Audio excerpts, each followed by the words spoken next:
Inday. Papasok na tayo sa trabaho. Ay, thank you, Lord. At nagkaroon na rin ng aircon. Ayan.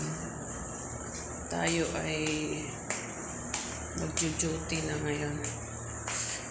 Prepare lang tayo. Ay.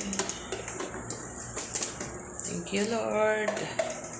Dahil grabe, sobrang init dito ngayon sa Saudi. Hindi talaga kaya na walang aircon.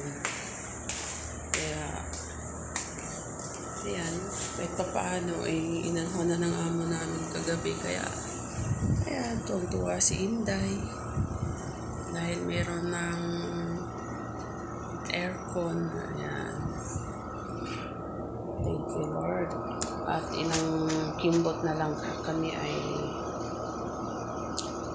aalis na sa lugar na to.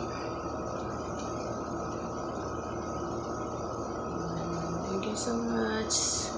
Update ko lang kayo guys sa aking mga araw-araw na pangyayari sa aking buhay dito sa Saudi.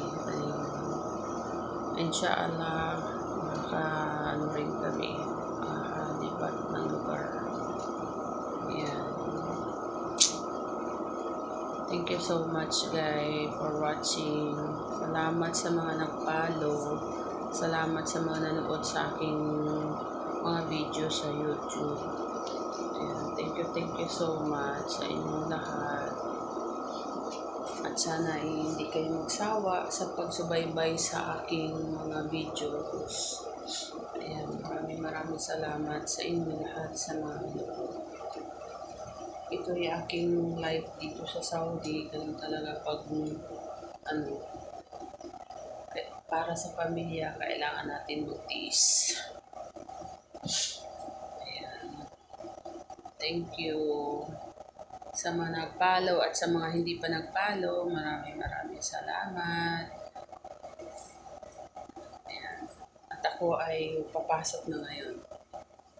Thank you so much guys.